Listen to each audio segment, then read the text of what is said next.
declaração, eu vou ler com vocês a introdução. O juízo divino descrito no discurso profético do capítulo 7 é endereçado à terra de Israel, ou seja, particularmente aos seus habitantes, mas tem implicações globais. Os contemporâneos de Ezequiel na Babilônia e até mesmo em Jerusalém recusaram a mensagem dos profetas, principalmente de Ezequiel e Jeremias, por não acreditarem que Javé permitisse que os ímpios conquistassem a cidade e destruíssem o templo. Na introdução aqui a gente já tem duas informações bem importantes. Guardem isso, nós vamos falar acerca disso já. Mas primeiro que a profecia tinha endereço. Era a terra de Israel.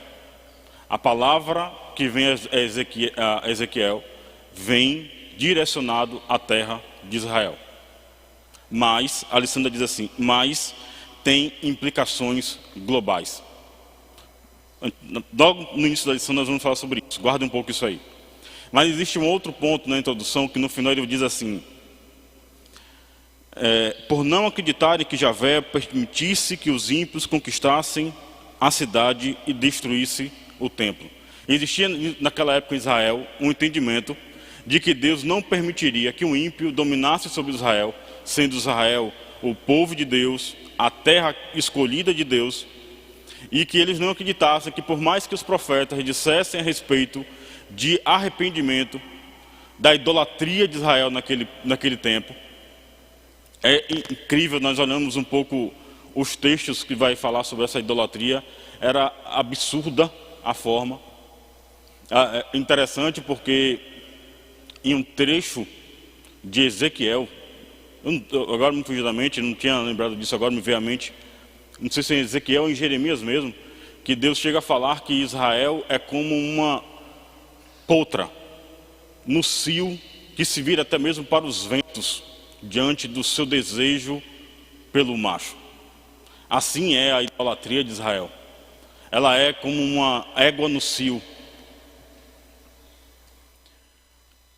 Israel era propensa à idolatria a outros deuses de forma muito grande, mesmo tendo o Senhor dos Exércitos, o Deus dos deuses, ao seu favor.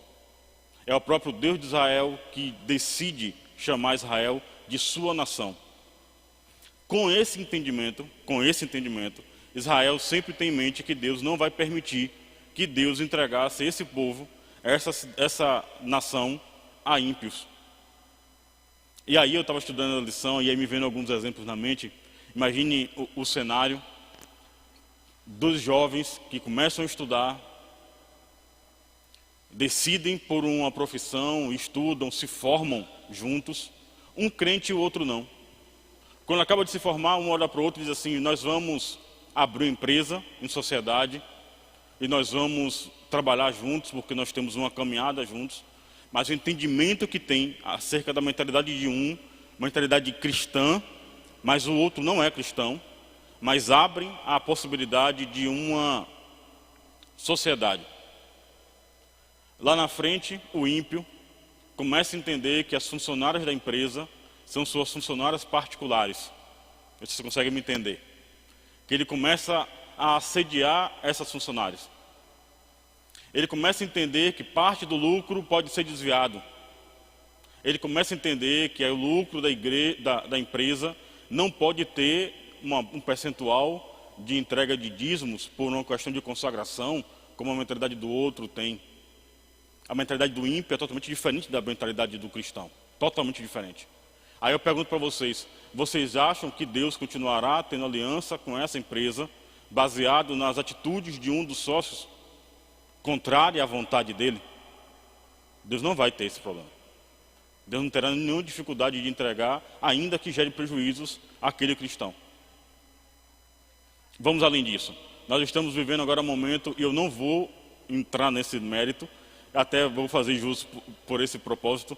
Eu sou um pouco, tinha até muito mais, até um mês, 2 atrás, eu tinha uma dificuldade muito grande de falar acerca de política. Eu tinha uma dificuldade muito grande, muito grande. Não era algo que, assim, por mais que eu tentasse, eu não conseguia entrar um pouco mais nesse entendimento, um pouco mais nesses meios.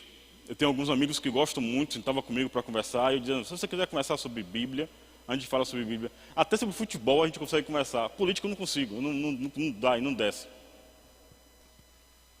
Mas recentemente eu tive um certo entendimento, e hoje mais do que nunca eu tive um certo entendimento. Nós estamos aí próximos do segundo turno das nossas eleições. Aí eu pergunto para vocês assim, será que um povo que tem uma maioria cristã, a nossa nação tem um número de cristãos muito grande, além dos protestantes, católicos, aqueles que professam a fé, é muito grande. Ainda tem aqueles que, embora não assumam a sua fé, não professem e não aceitem a Cristo, ainda assim são próximos da igreja, são próximos de cristãos e têm inclusive entendimentos cristãos. Mas você acha que as alianças feitas com essas pessoas, com políticos ímpios, vai impedir que Deus traga a essa nação um preço a pagar por isso? Se Deus dá a oportunidade de uma nação estar livre de algumas mazelas, e esta nação, por alianças particulares, faz alianças com ímpios, vou votar no político, agora já quem votou, então agora eu posso falar. Eu vou votar no deputado X, porque ele é meu primo. É porque ele é amigo do amigo, de um amigo, de um amigo que foi beneficiado por ele. Não, eu vou votar no deputado X, porque eu sei que se ele ganhar, para mim chegará algo. Para a nação, pode não chegar. Ou se chegar algo ruim. Mas para mim, chegará algo de bom. Então assim, eu tenho líderes políticos que têm a mesma mentalidade que eu, mas que não vai me gerar benefício particular. Então eu prefiro criar aliança com o ímpio, porque eu terei benefícios. Aí eu pergunto para vocês, vocês entendem que por mais que Deus ame a nossa nação, Deus vai evitar de trazer sobre ela o preço pago pelas escolhas feitas agora? Então nós não podemos entender, ter o mesmo entendimento de Israel, que entender que porque Deus cuida de nós, Ele não vai permitir que os ímpios tenham domínio sobre nós. Não vai. Tudo no limite. Tudo controlado por Deus. Deus dará o limite até para que o ímpio, até onde ele pode ir. Guarde isso. Deus dará o limite, até mesmo para o ímpio dominar sobre nós. Porque o domínio ainda está sobre ele. O nosso domínio ainda está abaixo da vontade de Deus. Vamos falar sobre essa profecia, tá?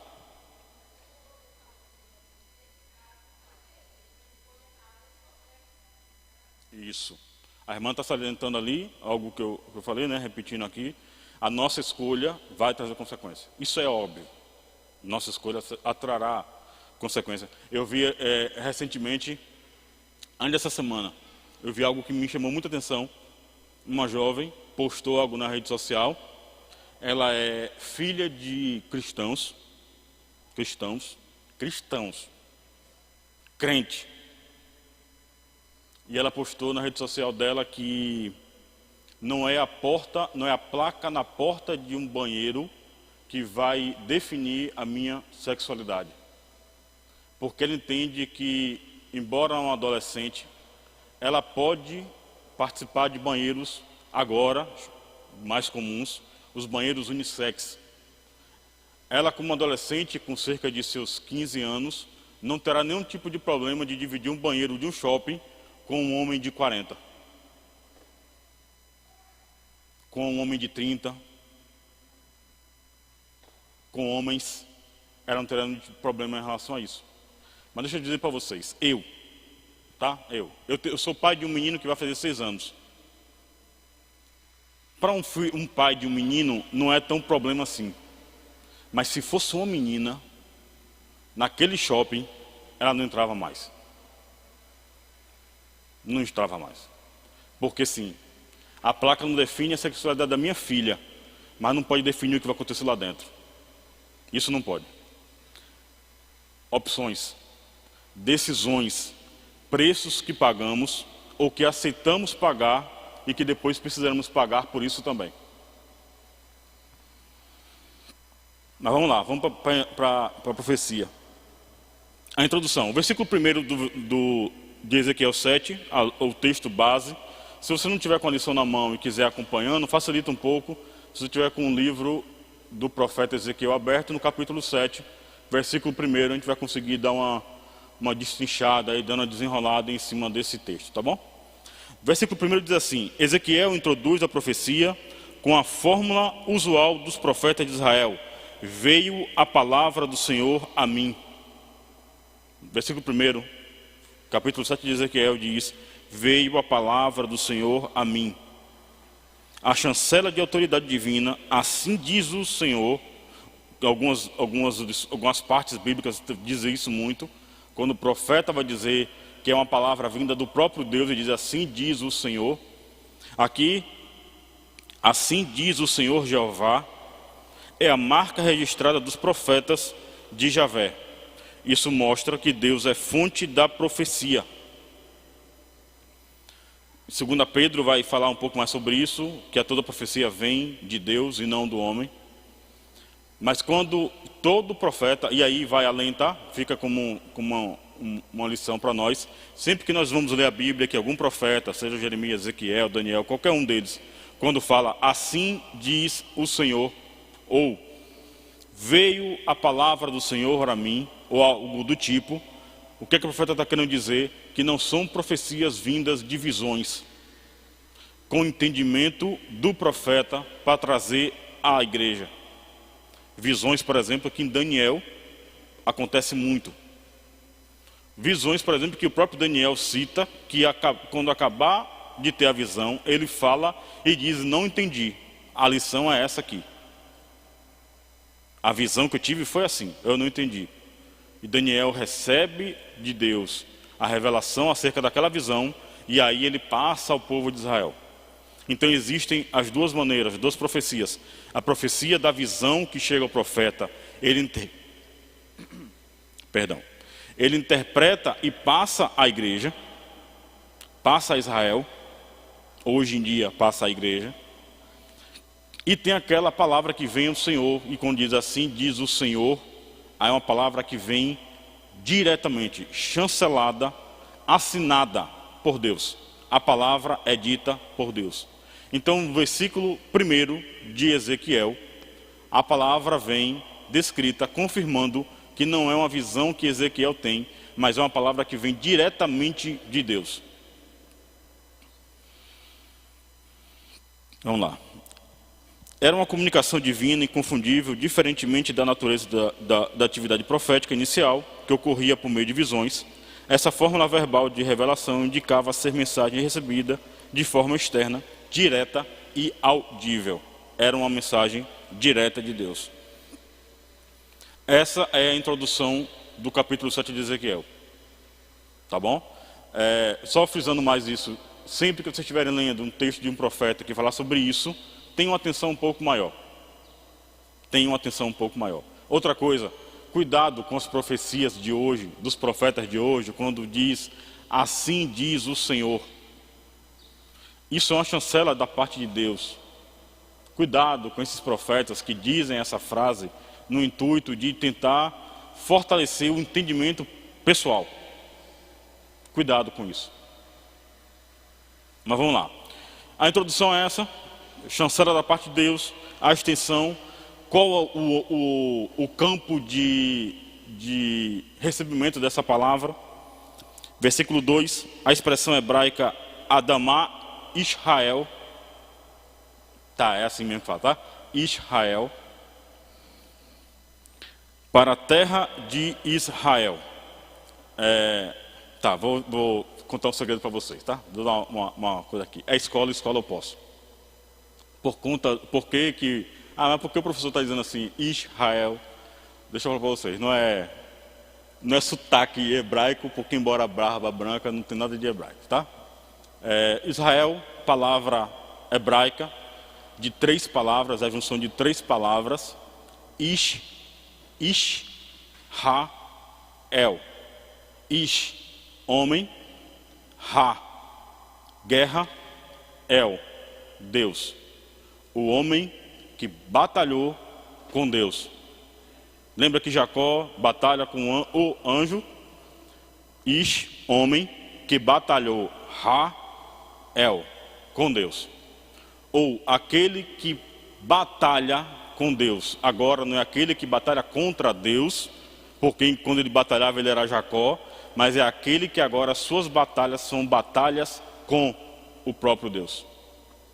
Então, o termo hebraico é Adamá Israel, para a terra de Israel. Ok, o texto, versículo 2, deixa bem claro de Ezequiel que aquela profecia era para o povo de Israel, era para a nação israelita. Esse termo, tá? Terra de Israel, aparece 17 vezes no livro de Ezequiel. Em nenhum outro lugar do Antigo Testamento, e isso indica que era divina sobre o povo de Israel no seu próprio território. 17 vezes Ezequiel faz menção que aquela profecia era, que as profecias eram para o povo de Israel. 17 vezes. Em nenhum outro livro do Antigo Testamento isso é tão mencionado quanto em Ezequiel. Alisson deixa bem claro. Tá, professor, então por que a gente vai agora, está tomando essa lição, para ter entendimento se era uma profecia para um povo específico, de uma região específica, em um tempo específico? Porque as características dessa profecia, ela não abrange apenas Israel, ela tem um entendimento global. Recentemente eu lembrei de um termo que a gente usa muito nos seminários teológicos, principalmente quando a gente fala sobre escatologia, que é um termo chamado agora sim, mas ainda não. Não sei se vocês já ouviram falar essa frase. Alguém já ouviu falar? Agora sim, mas ainda não. É quando uma profecia, ela ainda que tenha se cumprido, ainda não se cumpriu. Uau! Jesus diz assim, nos Salmos, vou usar um outro texto, tá? Vou usar. Nos Salmos, Davi diz que o seu amigo o trairá. Davi diz que o seu amigo, ali ele está se tratando do seu próprio filho. O filho de Davi o traiu? Traiu. Se cumpriu? Cumpriu. Mas aquela profecia era para Davi? Davi estava profetizando para si mesmo? Não. Mas houve um exemplo da parte de Deus que permitiu que aquele melhor amigo, o filho do próprio Davi, o traísse. Mas qual era a profecia que se cumpriu de fato? Era em Jesus, quando o seu amigo Judas o trai. O próprio Davi também diz assim, que no dia da sua aflição, deram-lhe vinagre. Ele aguardando água ou algo que diminuísse a sua dor, deram a ele vinagre. Vinagre, o mesmo texto se cumpre em Cristo na cruz, quando ele está na cruz e um dos soldados molha a esponja no vinagre e dá para que Jesus beba. Se cumpriu em Davi, cumpriu. Mas já era para Davi? Não, não era. É o agora sim, mas ainda não. Nossa profecia, hoje no tempo da igreja, por exemplo, muitos desses textos vão ser interpretados assim.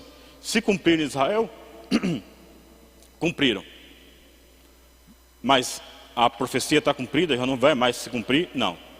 Agora sim, mas ainda não. Esse texto de Ezequiel, que fala sobre o fim, ali falando sobre o fim de Israel, embora se tratasse de Israel, é uma atenção para nossos tempos hoje. Para que quando a palavra de Deus venha dizendo de forma global agora, que está chegando o tempo do fim, e o porquê está chegando o tempo do fim, é isso que a lição fala. Aí nós entendemos que aquela profecia, ela não se aplica apenas a Israel, mas ela também pode se aplicar aos tempos de hoje. Mas vamos lá. Mas ninguém deve restringir esse castigo somente a Jerusalém, pois ele tem também um caráter cósmico, portanto, extensivo a outros lugares. Isso fica claro, e aqui está a chave, tá? Isso fica claro pelo uso da expressão escatológica, o fim vem sobre os 4 cantos da terra. Versículo 2.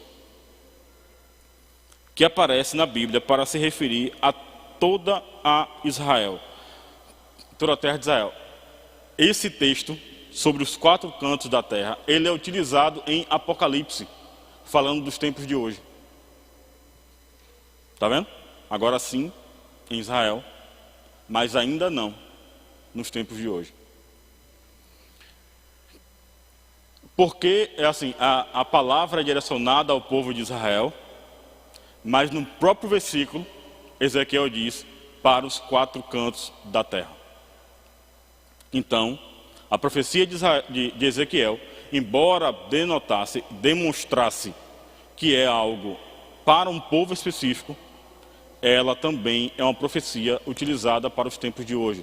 Nós precisamos entender um pouco mais sobre essa profecia, para que possamos estar atentos ao que ela tem a nos trazer, ao que ela tem a nos dar, o que tem para nos preparar para o tempo vindouro. Então, primeira parte já sabemos, a introdução, assim diz o Senhor, confirma, chancela, que é uma palavra da parte de Deus. A extensão, qual é o povo que vai se estender essa profecia?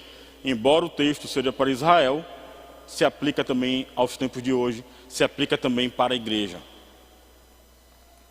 Quando? A terceira parte da lição vai falar agora.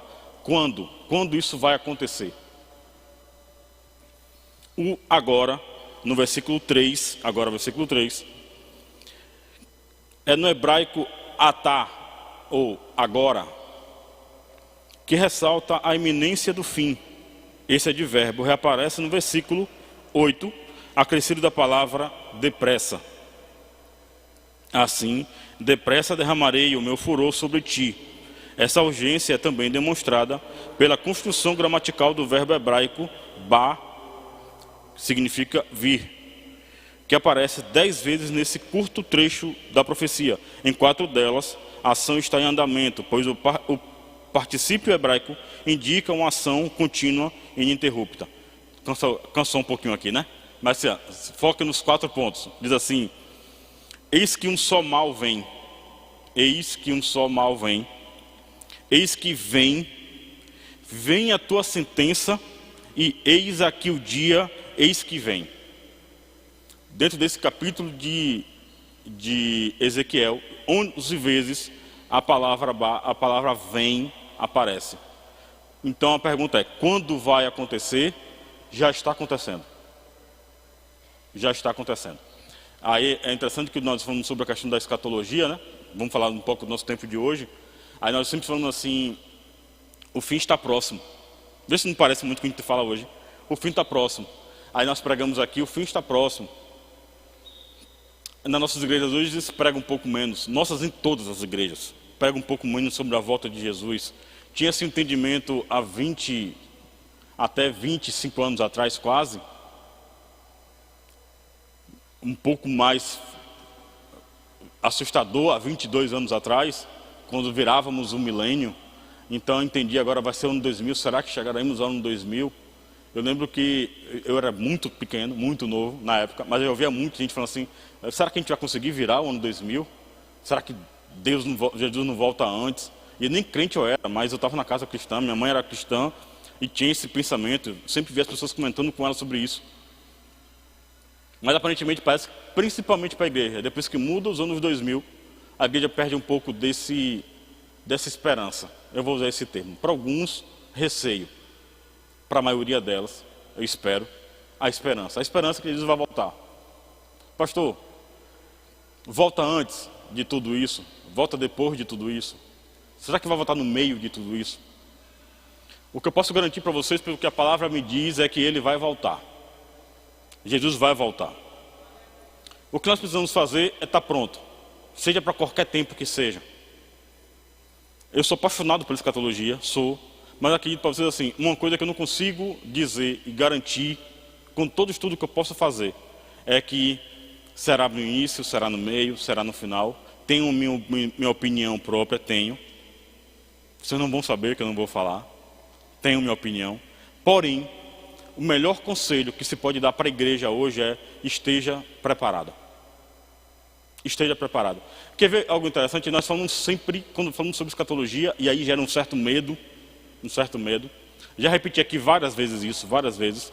Escatologia não é Eu ia falar que é um bicho de 7 cabeças, mas tem tanto bicho em Apocalipse que eu não posso nem usar esse termo. Mas vamos falar assim, ó, Apocalipse não é esse medo todo que nós precisamos ter. Porque Apocalipse cita coisas que trazem medo. Cita, isso é claro, é óbvio.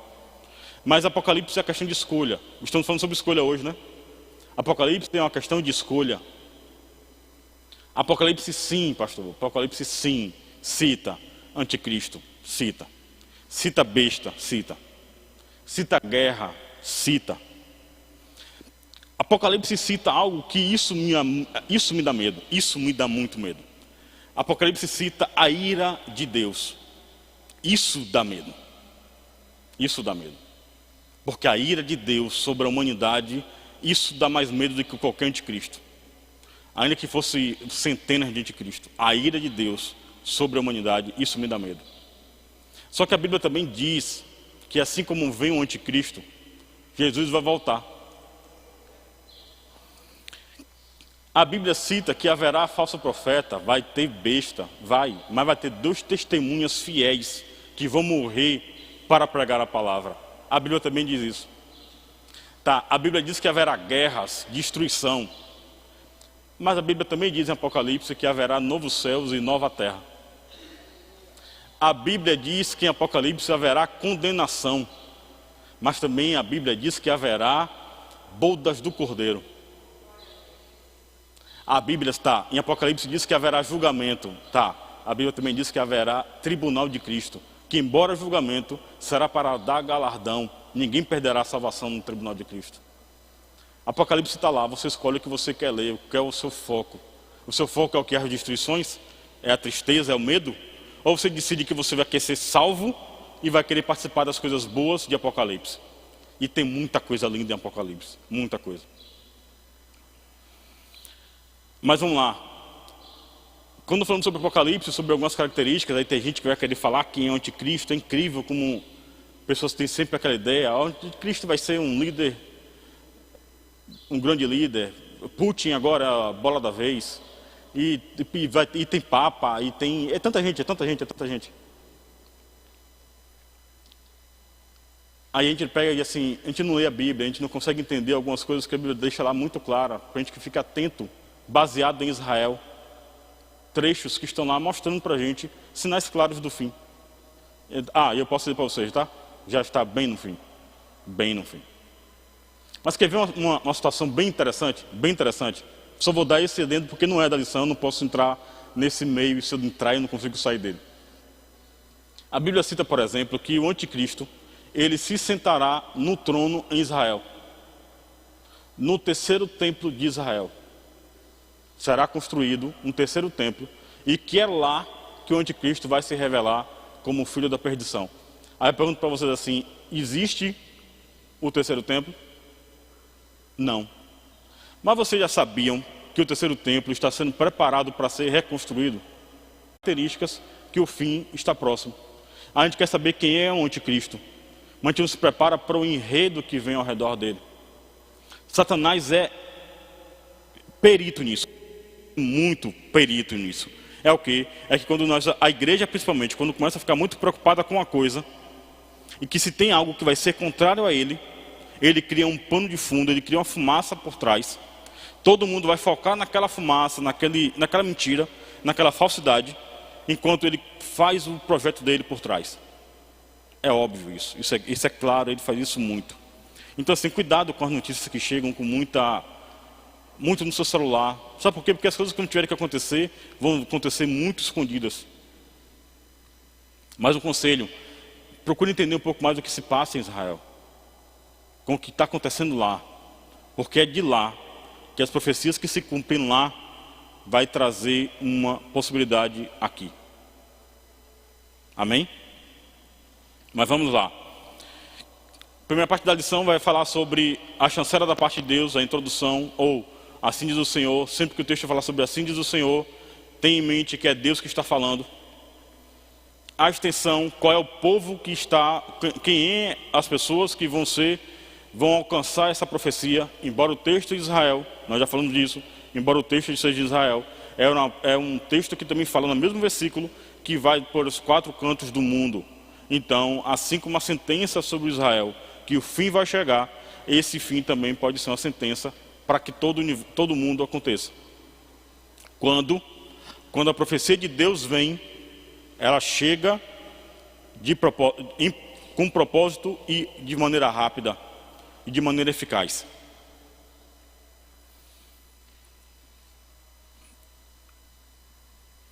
Vamos lá. Só um exemplo de Apocalipse que eu me lembrei agora. Apocalipse vai falar sobre a questão das trombetas. Trombetas. 7 trombetas vão tocar. Tem pessoas na igreja que até hoje estão esperando para poder ver quando é que o anjo vai tocar a primeira trombeta. A gente tem a impressão que um anjo vai aparecer, vai tocar uma trombeta, todo mundo vai ouvir, e aí nós vamos entender, pronto, agora é um castelo de cartas que vai começar a ruir. Deixa eu dar para vocês um exemplo, tá? Nem sempre precisamos levar tudo ao pé da letra. Trombeta ali está falando sobre algo que vai ser soado por todo mundo. Isso não quer dizer, pastor, você está dizendo que não vai acontecer? Não, pode, se Deus quiser que seja um anjo tocando a trombeta, a gente vai ouvir esse anjo, vai acontecer. Mas eu vou dizer para vocês o que eu creio, tá? Será uma informação, uma notícia tão grande, tão grande, tão grande, que todo mundo vai ouvir. É um alarde, a trombeta é um alarde. É uma informação que vai chegar para todo o mundo. Não precisa ser através de um anjo trocando um trombete. Não vai, não precisa. Um acontecimento. Querem ver, por exemplo, uma das trombetas vai falar sobre desmatamento. Há quantos anos você ouve falar sobre desmatamento? Uma outra trombeta vai falar sobre os mares sendo envenenados. Vou usar esse termo mais simples. Quanto nós vimos falar, por exemplo, e há uma possibilidade muito grande que a Terceira Guerra Mundial ocorrerá por uma questão de água potável. Para aí, isso é um alarde? Todo mundo não está começando a se preparar acerca disso? Então, provavelmente, essa trombeta já está sendo tocada. Mas para nós, se não tiver um anjo tocando, não vai resolver. Cuidado. Porque ainda que o anjo toque essa trombeta e você veja ele tocando, isso já está acontecendo. Profecias bíblicas, principalmente profecias escatológicas, são como placas na estrada. Aprendi isso de um professor. São como placas na estrada. Você está andando e a placa vai chegar. Imagine que você está numa curva muito acentuada, e a placa está no meio da curva. Dá tempo de você frear? Não dá. Então o que acontece? A parte de trânsito vai entender que ela precisa ficar a cerca de 100 metros antes, para que quando você venha com seu carro em alta velocidade, diante daquela curva, você se prepare para a curva e desacelere. As profecias bíblicas são placas na estrada.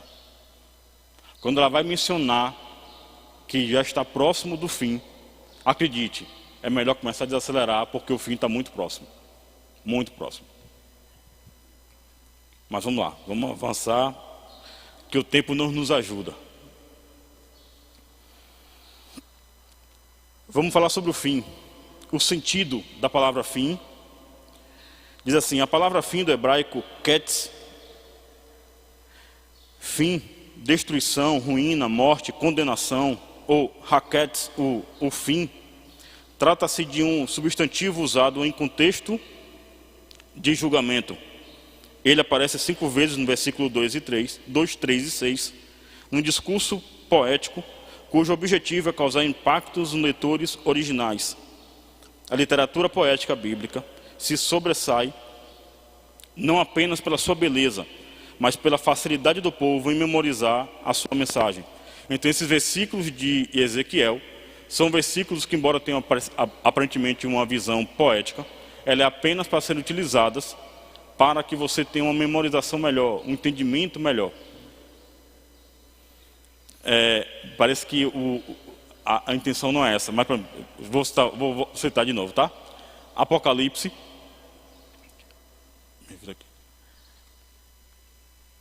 Apocalipse vai citar alguns textos, por exemplo, que aparentemente parece que é muito poético. Citei para vocês agora o exemplo de profecias em Salmos. Que facilita o quê? Facilita o entendimento. Então o texto, o versículo 2, 3 e 6 do capítulo 7 de Ezequiel, ele vem com a visão, embora poética, mas apenas para facilitar o entendimento. Amém?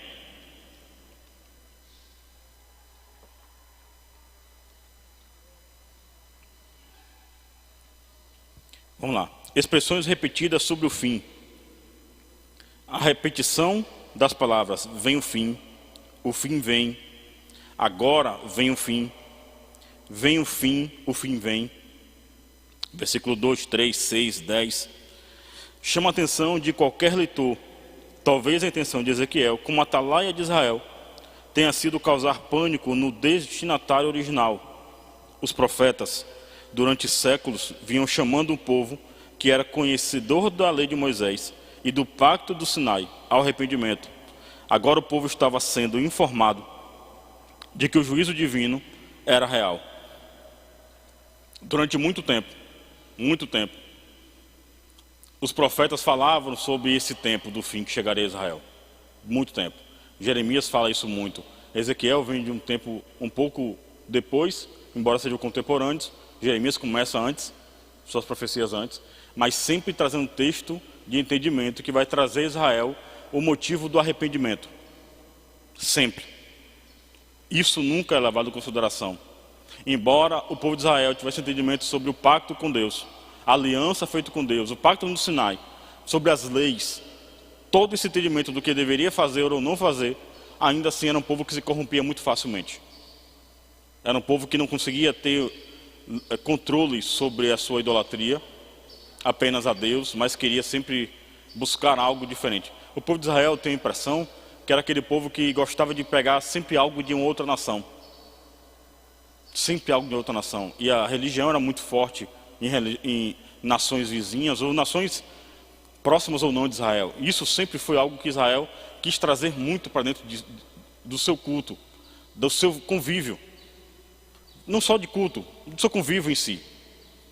Isso é tão claro, por exemplo, que olha o que acontece com os juízes. Deus levanta homens para ser juízes diante de Israel.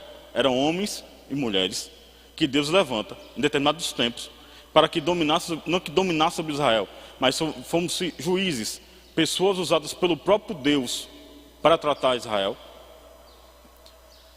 Mas por que isso? Porque era o próprio Deus de Israel que estaria à frente dele. Nas batalhas, esses juízes batalhariam como líderes de Israel. Líderes de Israel. Porque o principal líder sempre foi Deus. O que é que o povo de Israel faz? Não. As outras nações, nas batalhas, têm seus reis diante dos exércitos. Nós também queremos um homem diante do nosso exército. Aí eu pergunto para vocês, imagina, eles tinham um Deus diante do seu exército, dando vitória nas batalhas. Deus tinha aliança com Israel para dar vitória nas batalhas com quem eles quisessem. Mas eles ainda preferiam, em vez de Deus, um homem ali na frente. É por isso que Deus diz, minha vontade era que eu fosse à frente de vocês, eu fosse rei de vocês. Mas tá bom, já que vocês preferem um homem, eu vou levantar um homem para que vocês tenham à frente dos seus exércitos. Arrependimento. Essa parte da lição vai falar muito sobre a questão do arrependimento. O conhecimento das coisas que nós sabemos que é certo e que é errado. Temos falhas, erros, mas que há um tempo ainda de arrependimento. Há tempo de arrependimento. Citei o exemplo dessa jovem. Nós olhamos hoje para a nossa igreja hoje, por exemplo, qual o propósito dos nossos cultos? Vamos dar exemplo. Hoje é culto de celebração da família. Pessoas nos visitam. O pastor Denis vai pregar hoje? Então, não vou influenciar na ministração. Mas, por exemplo, imagine que hoje o ministrante da noite decida, em vez de ser um culto de celebração, de gratidão, e de promessas, de profecias, e seja uma palavra hoje um pouco mais confrontadora. Em um domingo, que confronte a igreja, que leve a igreja a um entendimento de arrependimento. Como é que a igreja está reagindo ou aceitando essa palavra hoje em dia? Olha a nossa escola bíblica. Olha o número de pessoas que vêm para a nossa escola bíblica. Por quê? Porque na escola bíblica vai aprender sobre Bíblia. E a nossa igreja hoje, a igreja em geral, entende, por exemplo, que conhecimento bíblico talvez não seja tão importante mais. Por quê? Porque às vezes o conhecimento bíblico vai trazer arrependimento, vai trazer confrontação, vai trazer o propósito de fato. Ou, o que é melhor, nós entendermos que Jesus vai vir para nos salvar, é muito bom. Mas só que ele também disse que até isso acontecer, até ele nos salvar, a gente precisa carregar uma cruz. E aí, vamos falar sobre a cruz ou vamos falar sobre o que Deus tem a nos dar? O que Deus tem a nos oferecer?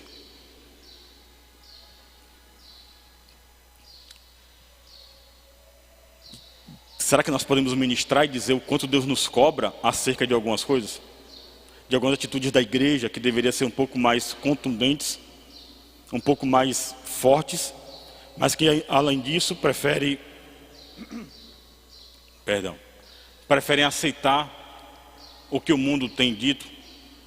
Ou igrejas aí, por exemplo, que as suas práticas hoje estão mais mundanas do que de fato cristãs.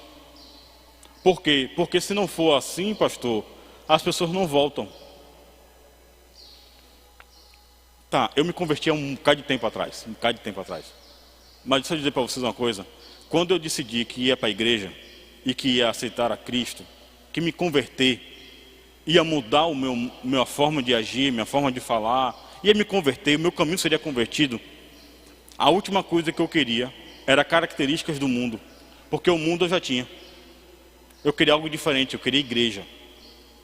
As pessoas vêm às nossas igrejas hoje, e a palavra que tem, em algumas igrejas, vou dizer para vocês, misericórdia, é tão mudando, que as pessoas não voltam, porque parece que está no mundo mesmo. Não tem diferença mais. Ou pessoas que ficam, são pessoas que não têm comprometimento. Por quê? Porque o que a igreja está cobrando é tão pouco, que aí sim, aí eu posso ficar, o preço é pouco. Para ter essa carteirinha, para onde quer que eu chegue, eu diga que eu sou crente e seja um pouco mais valorizado. As igrejas hoje, gente, vamos voltar lá, a gente está vivendo um tempo hoje que cristão chega em qualquer lugar e ganha certo mérito porque é cristão. Há uns anos atrás, cristão não era esse mérito, e não era porque fazia o mal, era porque fazia o bem. A igreja era perseguida porque fazia o bem. Isso não é agora, isso não é há 100 anos atrás. Eu estou falando isso na época da igreja primitiva. Qual eram as acusações contra a igreja primitiva? Era que eles morriam para fazer o bem. Eles fazem o que de mal? Não, não fazem, mas eles morrem a favor desse Deus, desse homem que morreu, e eles entendem que é o Deus deles que foi encarnado. E fazem o que de mal? Não, a questão não é que eles fazem de mal, a questão é que eles adoram a esse Deus. Seguem o que esse Deus falou, que morreu, e eles ainda dizem que ele ressuscitou. Não fazem nenhum tipo de mal. A nossa igreja hoje, entendo. Quando eu falo nossa igreja, não falo da nossa igreja, eu falo da igreja como um todo. Pessoas nos assistem, países.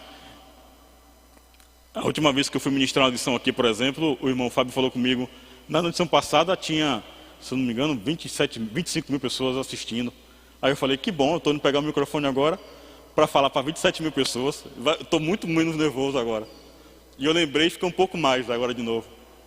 Mas assim, por todo mundo ouve a nossa lição. Nós precisamos entender de fato qual é o propósito da parte de Deus para nós, o que é que Ele tem nos cobrado. E sim, de vez em quando temos que, esse caldo tem que engrossar um pouco mais, porque somos cobrados por um Deus que nos ama. E até a cobrança dele é feita com amor. Vamos lá.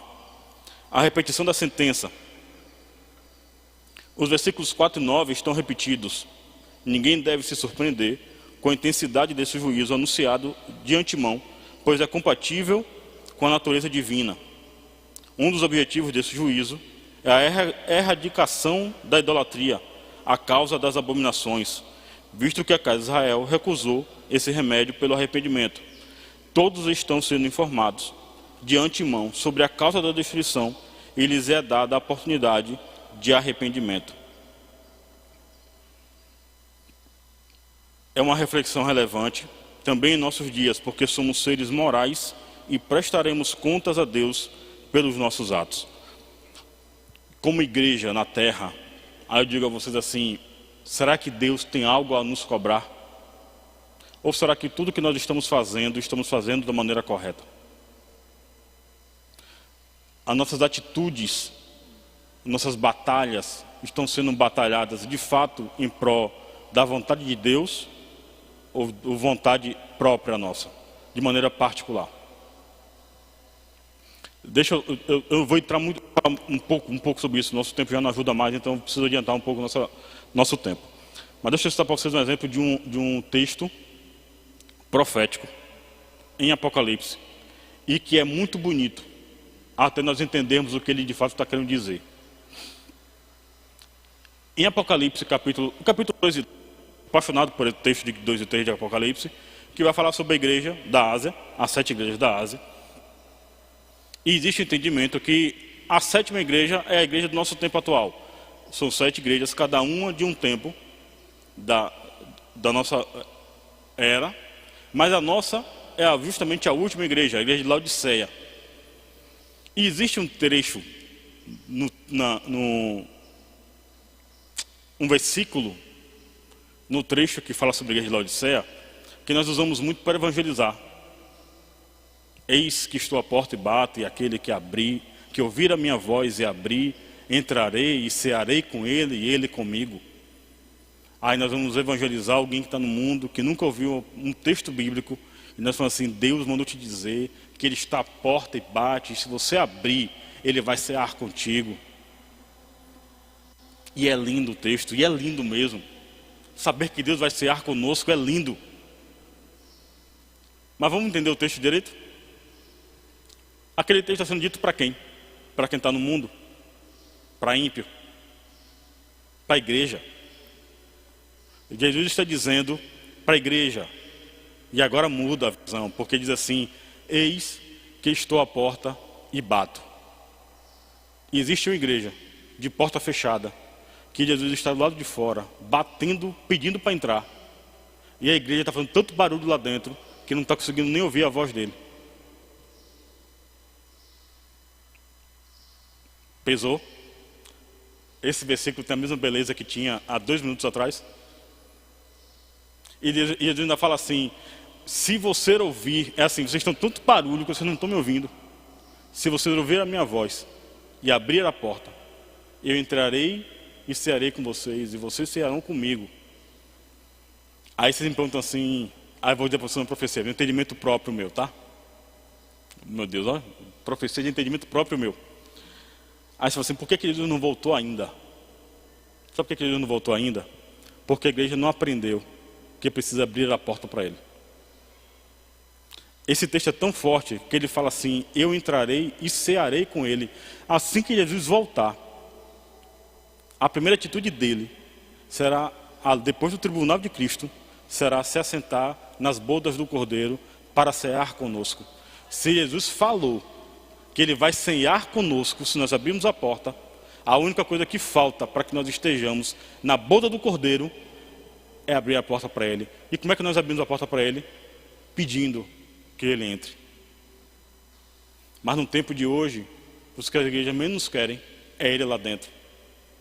Porque talvez se Jesus entrar nas igrejas e ver nos cultos prestados as idolatrias lá dentro, que não é para ele, aí ele vai entender e o olhar dele vai incomodar quem está dentro da igreja. Quando ele começar a ver, por exemplo, que no culto não houve profecia de bênção sobre nós. Por quê? Porque nós não viemos nos cultuar. A impressão que nós temos nos nossos cultos de hoje... Eita, que eu estou pegando pesado hoje, não estou? Vou parar, tá? A impressão que nós temos hoje em dia é que Deus vem para o nosso culto nos cultuar. Deus vem se oferecer a nós. Deus vem oferecer bênção para nós. É Deus que vem se prestar a um culto para nós. Nós somos os bonitos, nós somos os queridos. Deus vem porque o louvor não falou comigo naquele dia. Aquele culto, o louvor, não gostei. Mas foi de adoração a Deus. Sim, mas eu não gostei. Deus veio me cultuar e o louvor não me agradou. Deus não tocou em mim, não falou comigo. O pastor não prometeu, não fez nenhum tipo de promessa. Essa semana eu estava vindo, eu gosto de andar, quando eu estou de moto, eu gosto de ficar vindo andando e conversando com Deus, pedindo para que Ele venha me dar algumas coisas. Às vezes Ele me diz umas coisas interessantes. E uma das coisas que eu falei assim, e veio muito na minha mente, Deus de promessa, Deus de promessa, Deus de promessa. Aí me vem na minha mente assim, será que de fato essa frase é certa?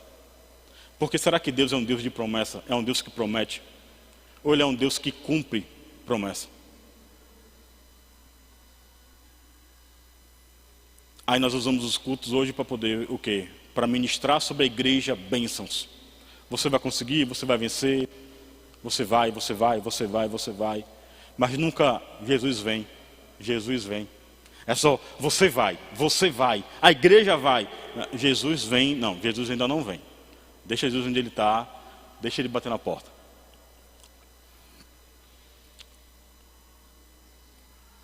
Agora sim, mas ainda não.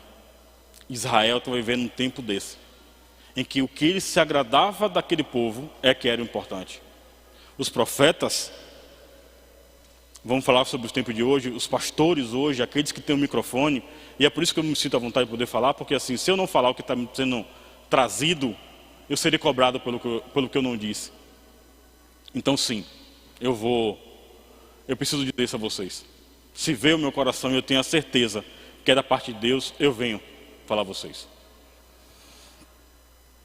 Se chegou o tempo de vocês entender que precisa ter arrependimento e você não se arrepende, se chegou um tempo que a igreja entende que a idolatria tem que ser para o homem, não mais a Deus, a idolatria, a adoração,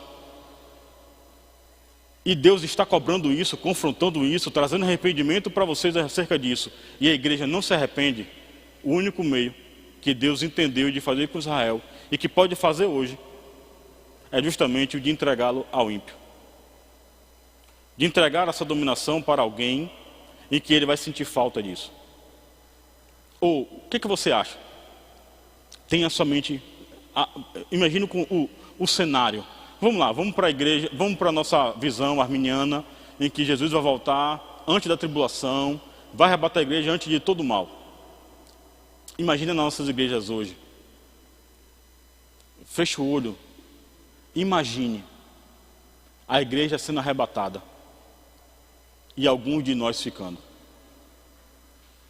Imagine isso acontecendo no meio de um culto em que a igreja decidiu abrir a porta para Jesus e Jesus veio e arrebatou a sua igreja, só que alguns ficaram.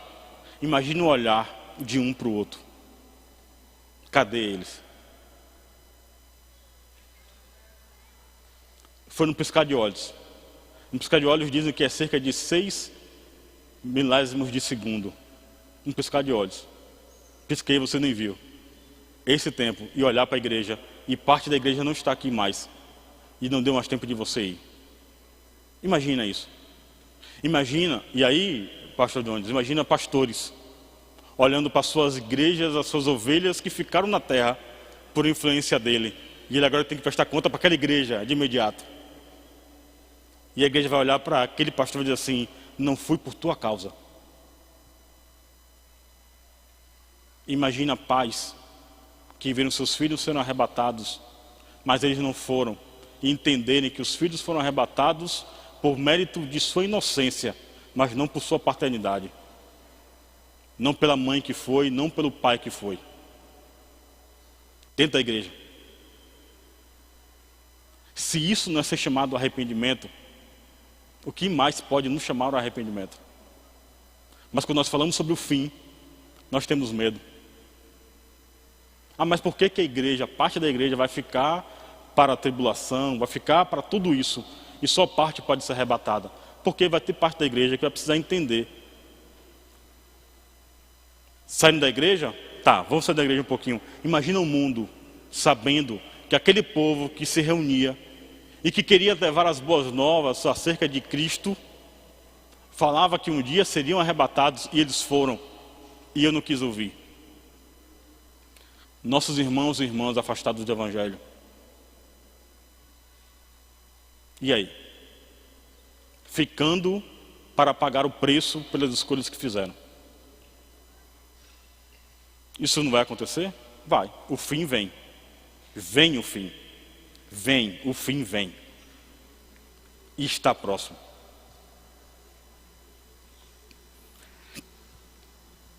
Sobre o inimigo.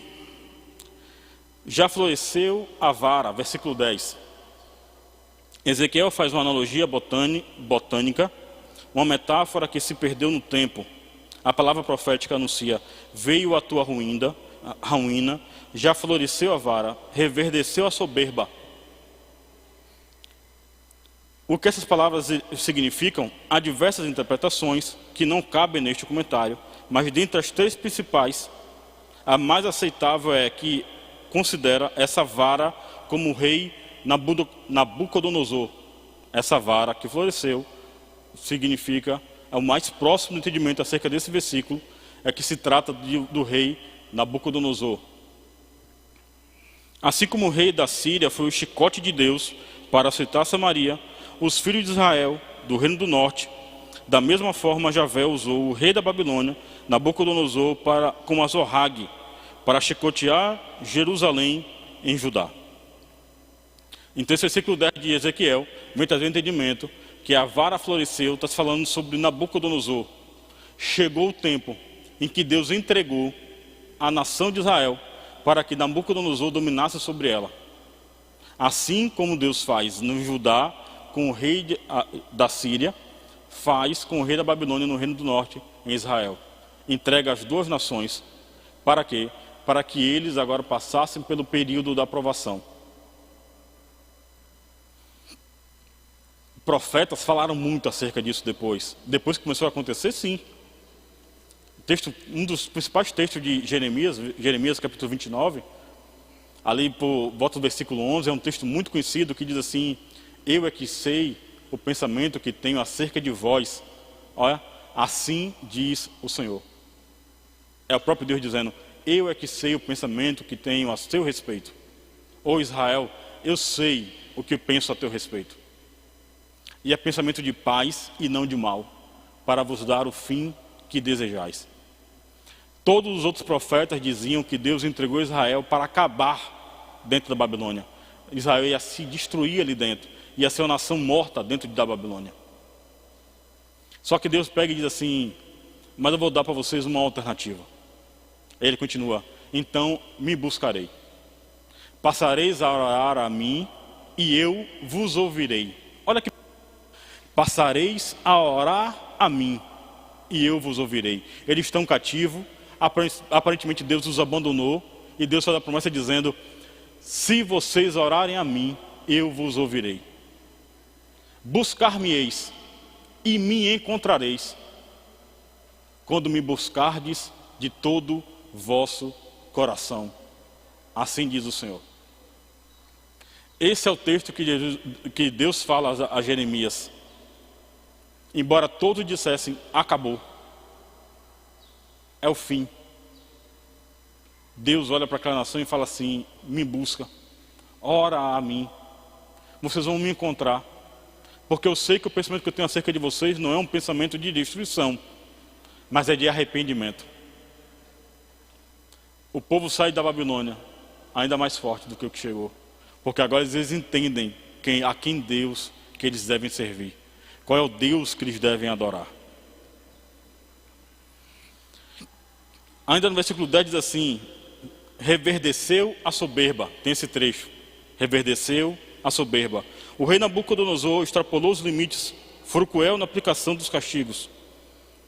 Deus não mandou o rei proceder dessa maneira, por isso o furor de Javé se acendeu contra a Babilônia. Essa reação divina é exemplar, pois ainda hoje Deus julga os poderosos que abusam da autoridade e cometem atrocidades. Às vezes isso respinga também no próprio povo, mas o castigo definitivo é individual e na eternidade. Aí aqui agora vem uma palavra de alento. Reverdeceu a soberba. Aí o que Deus está querendo dizer para Ezequiel e pode nos dizer hoje é: embora você tenha feito uma escolha ruim, você fez alianças com pessoas ruins, Embora você não fez aliança, mas Deus permitiu que uma lixa fosse usada para passar em você. Aquela pessoa que te maltrata no trabalho, aquela pessoa que te... na sua família, vamos ser mais claro, é aula e aula eu posso.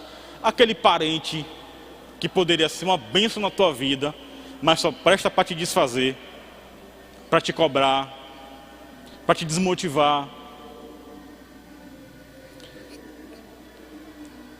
Eu não sei se eu já citei isso aqui em aula, já citei ministrando.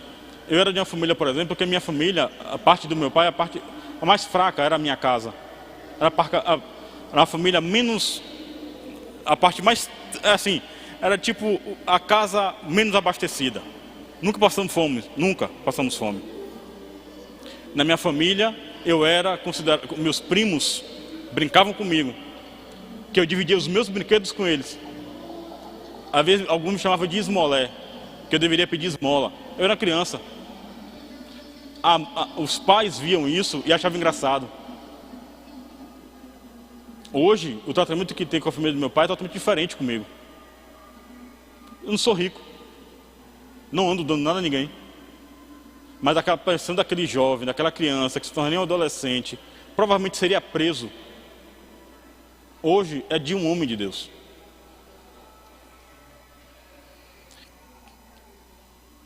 Ainda assim, eu entendo que essa lixa que Deus trouxe para a minha vida não me fez mal, porque eu escolhi que em vez dela acabar comigo, ela simplesmente ia me modelar. Deus pode levantar pessoas ímpias, seja no teu trabalho, na tua família, na tua escola, na tua vizinhança, na igreja. Pode. Mas a lixa é entregue. Você escolhe se você vai deixar ela te comer toda, te comer todo, fazer igual o povo da roça, né? A lixa vai te comer toda, ou simplesmente ela vai te modelar, te deixar mais bonito do que o que é, mais bela do que o que é, vai te dar a forma que você precisa ter. Mas isso será controlado por Deus. Ninguém irá além do que Deus vai permitir. Aqui esse termo reverdeceu a soberba. Diz que Nabucodonosor chegou a um ponto em que Deus não queria mais aquela aflição sobre o povo de Israel. Ele começa a maltratar o povo além do que Deus queria. Era só arrependimento. Isso que está passando na sua vida, que pode estar acontecendo na sua vida hoje, aquele que está me assistindo hoje, ou me assistindo depois, se está acontecendo algo na tua vida que está te machucando, a decisão disso parar de doer depende de você.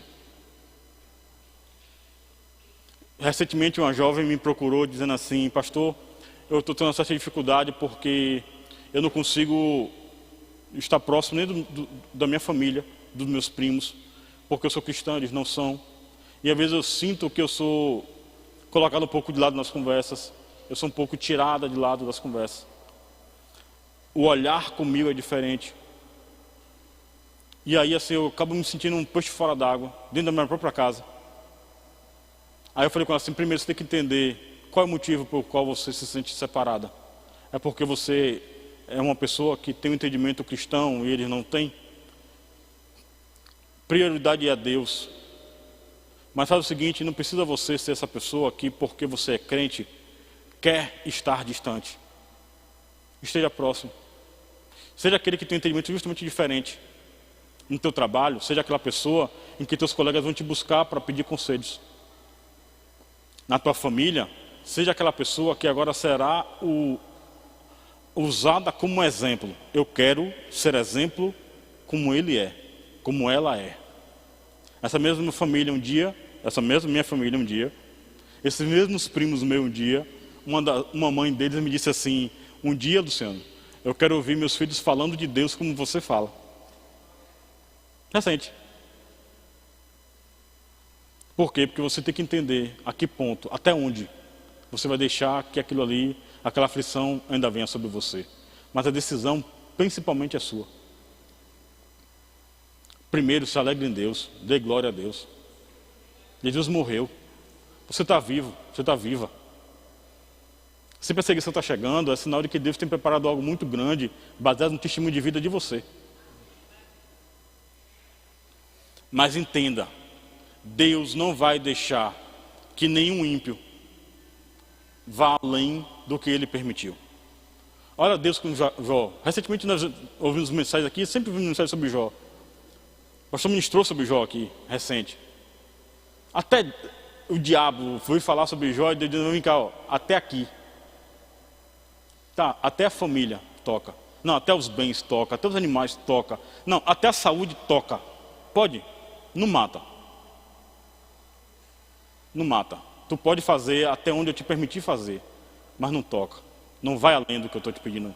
Tá, vai ter momentos em que você vai entender, porque às vezes vai ter um leão perto de você querendo rosnar, e você às vezes vai até sentir a juba dele passando perto de você. Você vai sentir. Mas lembra que Deus é que está segurando a corda dele. Deus não vai permitir que essa corda solte e você sofra. O rei Nabucodonosor, o nome Nabucodonosor é de origem acádica, é de um dicionário acadiano, tá? Antiga língua da Mesopotâmia. A palavra Nabucodonosor, eu acho que é isso, a tradução vai bem perto do nome, que significa Nabu, protegeu minha herança. A forma que mais aproxima do original no hebraico é eu li isso tão fácil ontem. Nabuchadrezzar. E aparece 30 vezes no Antigo Testamento, sendo 4 em Ezequiel. A forma alternativa de Nabuchadnezzar, acho que a palavra é essa, eu acho que é isso. Tendo a ideia do hebraico é isso. A Septuaginta e Joséfo empregam a forma grega Nabucodonosor, aqui ficou fácil. Ele era filho de Nabopolassar, que reinou 21 anos na Babilônia. Nabucodonosor reinou 43 anos.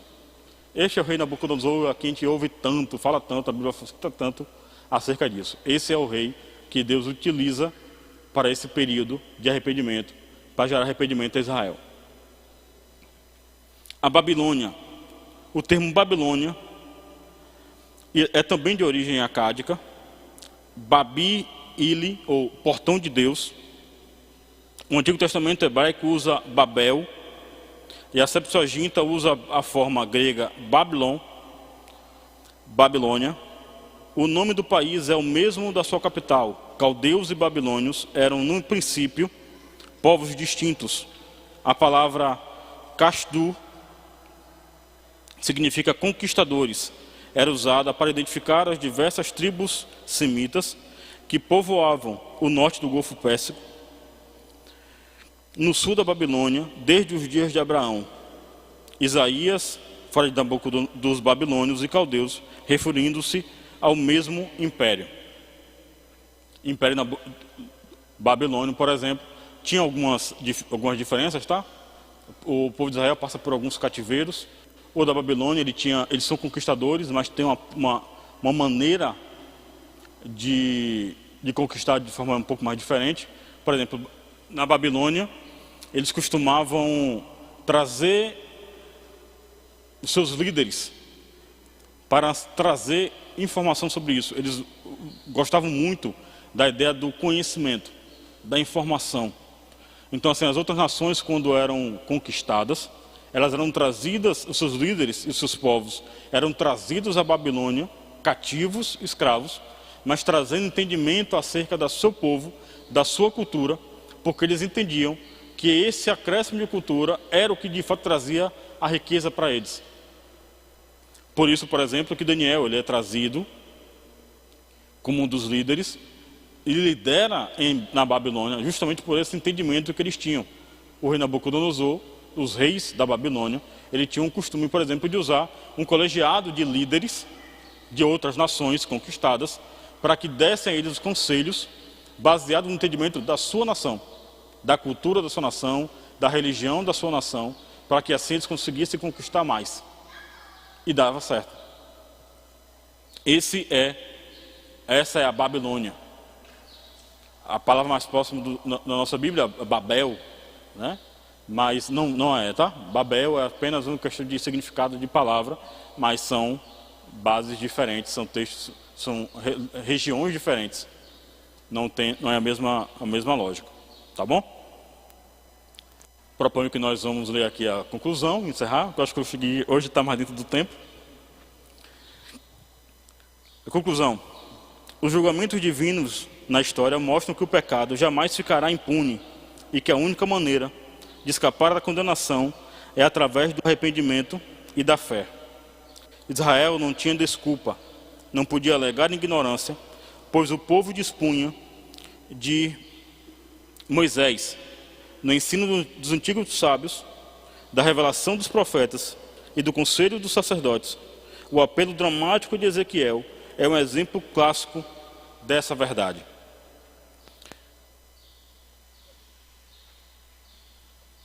Derem mais valor a oportunidades como essa. Há líderes. Deixa eu puxar a sardinha para a gente um pouquinho agora. Líderes como o nosso líder na terra, o nosso pastor, moldado na palavra, conhecido e reconhecido mundialmente como um homem que dá valor à palavra.